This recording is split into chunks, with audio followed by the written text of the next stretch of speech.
Doctor साहब, जब से मेरे वालिदैन इस दुनिया से गए हैं मेरी तबीयत अक्सर ठीक नहीं रहती। हर वक्त अजीब सी उदासी और तन्हाई छाई रहती है। खुश रहना चाहता हूँ मगर न जाने क्यों खुश नहीं रह पाता। साद डॉक्टर साहब को अपनी गमे दास्तान सुना रहे थे।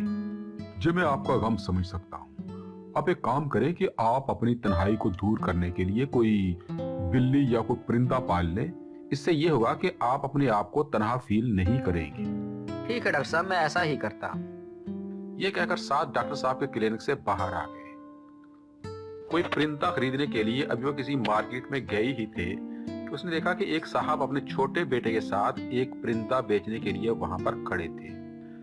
साथ ही उसने देखा कि वो आदमी और इसका बेटा कुछ परेशान दिखाई दे रहे थे। अंकल, क्या आप लोग ये परिंदा बेचने के लिए आए हैं? बेटा, दरअसल ये परिंदा एक अरसा से हमारे पास है।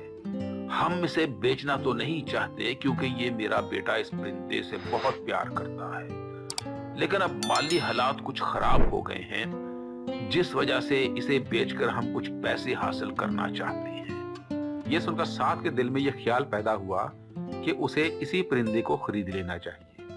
अंकल, आप लोग ये परिंदा कितने में फरोख्त कर सकते हैं? बेटा, बस मुनासिब सी कीमत इस परिंदे की हमें मिल जाए तो हम इसे फरोख्त कर देंगे। अच्छा अंकल, ऐसा करें कि फिर मैं आपको 2000 रुपए इस परिंदे के दे देता हूँ। ये सुनते उस बच्चे ने घूर कर साद की तरफ देखा, जैसे वो इस परिंदे को बेचना नहीं चाहता था। परिंदा लेने के बाद साद ने महसूस किया कि वो बच्चा बहुत परेशान हो गया है। अगले ही लम्हे साद ने वो परिंदा बच्चे के हाथ में थमा दिया। परिंदा लेकर बच्चा बहुत खुश हो गया और मेरे अंदर एक सुकून की लहर दौड़ गई। बेटा, ये तुमने क्या किया? हम तो इस परिंदे के आपसे पैसे ले चुके हैं और आपने परिंदा भी हमें लुटा दिया। अंकल, बस मेरी तरफ से ये एक तोहफा ही समझे। मैंने महसूस किया कि वाकईतन ही आप किसी मजबूरी की हालत में ये परिंदा बेचना चाहते हैं, और मैंने ये भी महसूस किया कि ये बच्चा इस परिंदे से बहुत प्यार करता है।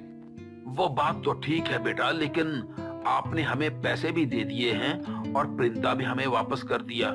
अंकल, दरअसल बात यह है कि चीजों की खरीदो फरोख्त तो एक बहाना होता है। दरअसल हम जो भी लेन देन करते हैं वो हम अपने अमन और खुशी के लिए करते हैं। पिछले कई महीनों से मैं अपने अंदर एक बदअमनी और बेचैनी महसूस कर रहा था। मैंने जैसे ही ये परिंदा आपको तोहफे के तौर पर वापस किया तो मैंने अंदर से अपने आप को पुरसुकून महसूस किया, और यही खुशी मैं हासिल करना चाहता था। ये कहते हुए साद वापस पलटा और अपने घर की तरफ चल दिया।